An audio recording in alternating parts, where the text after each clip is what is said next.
And Winston will be back for another chance to try to sweep Tom Brady in the regular season. 2-year deal after they don't get Deshaun Watson. No hard feelings there because Winston didn't really have a whole lot of other options. You know, I had heard over the weekend that his camp was kind of fishing around for $35 million a year. It's like, well, maybe after you prove yourself again. And to the Saints' credit, they get him for 2 years. Now, it's reported as 2 years, $28 million. I have a feeling this is going to be one of those, when we look at it, it's not much this year.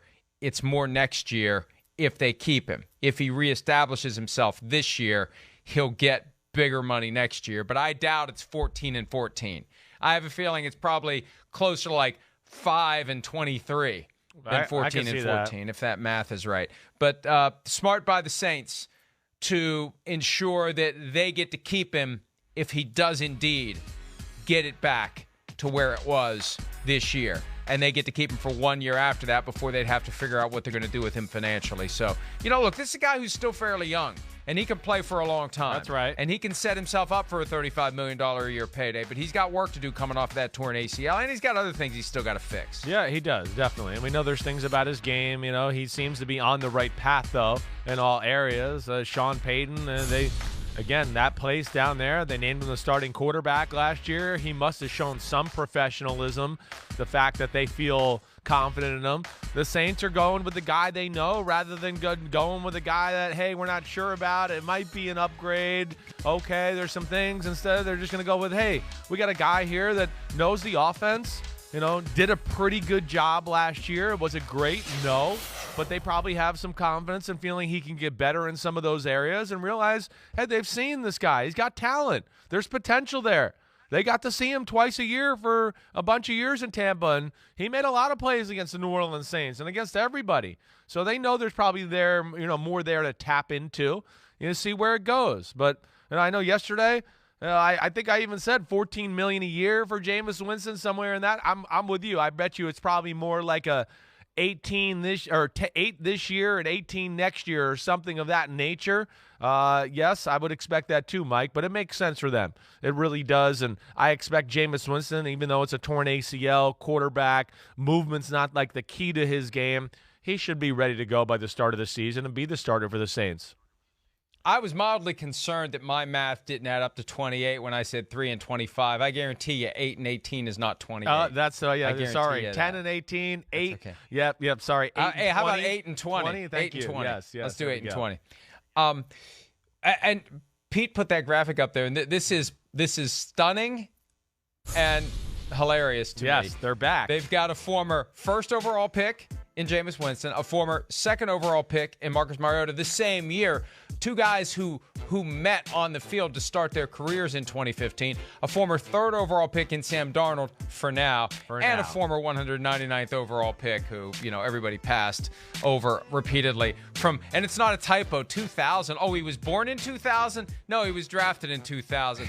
What in the hell is Tom Brady doing still in the National Football League? I mean, it doesn't get more glaring than that.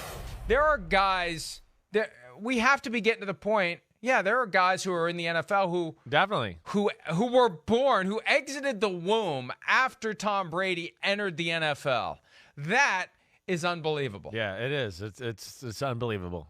There's no other way to describe it. It is, and that's a good look at the quarterbacks there. But come on, we know Carolina. I'd be shocked if Sam Darnold's the starter on day one.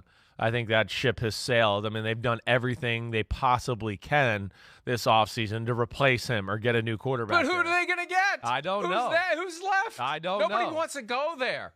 Somebody emailed me last night, not anybody in the league. Just I interact with readers, and sometimes it's beneficial. Most of the time it's like, why the hell do I do this?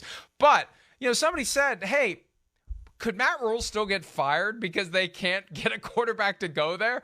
And it's kind of late in the game, but it was late March when Jerry Jones threw Jimmy Johnson out all those years ago. So it is so, like, what do you expect?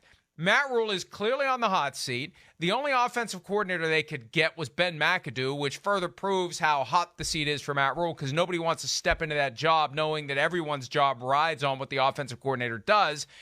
Who are you going to get to voluntarily choose that team to play quarterback. Yeah, it's tough. No one's going to be lining up to play for the Panthers this year, especially at quarterback. No, they got to get somebody that's, got no moves. There's nothing left to be had.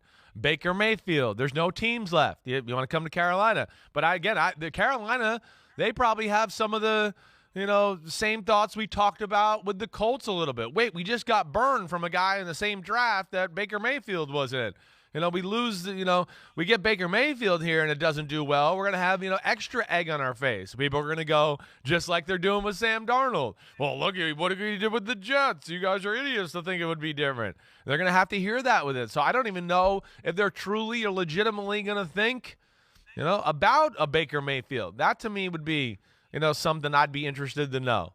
And then, of course, there's the Jimmy Garoppolo situation. And I know we're going to talk more about him in the next segment, but I mean, that is certainly a team you would think about that would make sense there, But again, I don't necessarily look at that as some huge upgrade or game changer to the Carolina Panthers either. So it does. It seems like they are getting limited in options, and they are in a good spot to draft a quarterback. So maybe that's where their mind is a little bit at right now. They were certainly inspecting our guy from Pitt yesterday, Kenny Pickett, pretty thoroughly there while he was doing his workout. Well, as it relates to free agency, we are definitely in the frog-kissing mode where you're taking a chance on a guy, and especially at quarterback. And the problem is the Panthers have been kissing frogs for 3 years now. Like, they're sick of that. They don't want to do another. And you can't sell that to your fan base. No. Well, let's give Teddy Bridgewater a try. Nope, out. Let's give Sam Darnold a try. Oh, well, hey, it's pretty good for 3 games. Oh, no, yeah, out. Right. Oh, Cam Newton. Maybe we get the old Cam Newton. Oh, no, we have the old Cam Newton. Out. So now what do you do? Can you do that? Would Baker Mayfield be the same thing? No, I don't know that you can. Yeah, right. I agree. Okay. Okay, good. Yeah. I don't know if you can either. And they had 70,000 plus show up at that stadium a couple of Saturdays ago for a soccer game. You're not going to have 70,000 show up if Baker Mayfield's your quarterback. You're not going to have 70,000 show up if Jimmy Garoppolo's your quarterback unless you win like the first 6 or 7 games and the city gets taken by storm by this team. So, I don't know. I guess you just draft somebody and David Tepper is so anxious to get a franchise quarterback, it has become desperation and it's become counterproductive. That's my quick assessment. Sometimes you can just want something so badly that it causes your entire organization to be stuck in neutral. It's put them in some tough spots. The fact that they were so aggressive with the Teddy Bridgewater thing, handcuffed them a little bit the next year, but yet they were still aggressive in the Sam Darnold, and then you just go, whoa, I mean, how much money and resources are we going to throw out here to quarterbacks that we're not quite sure about? And, yes, I'm with you. I don't know if they can necessarily pull the trigger on Baker Mayfield either. The optics of that are going to be – it could be a harsh reality. So it is. It's going to be interesting to see. Carolina, you said it right. There's a lot of questions about that coaching staff, period. As I've always said, as a quarterback, just from purely the talent on the field, I'd go, holy crap, I'd be excited to play with some of these guys they got on offense. But as a quarterback, you look at the whole picture and you go, well, I don't know who the hell is even going to be coaching that team after this year. It's very dicey. It's 50-50, and that's why they're sitting there right now, with no quarterback and trying to figure it out. And the desperation just isn't a great look for any team. Think about last year. They clearly wanted Deshaun Watson. They tried to lie about it after the fact. They clearly wanted Deshaun Watson. He would not give them the time of day. This year, they didn't try to hide it. They're trying to elbow their way to the front of the line to get Deshaun Watson. He's at least willing to listen this time around, but right.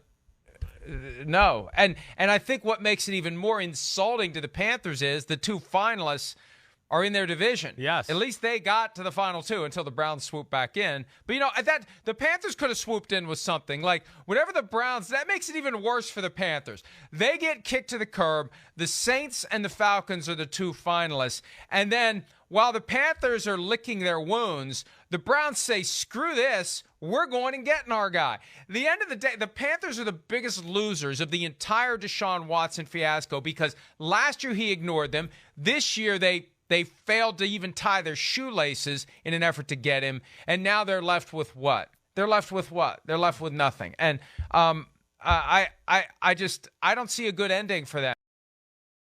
Hi, I'm Mike Tirico, and thanks for watching. Make sure to hit subscribe for the latest news and highlights from NBC Sports.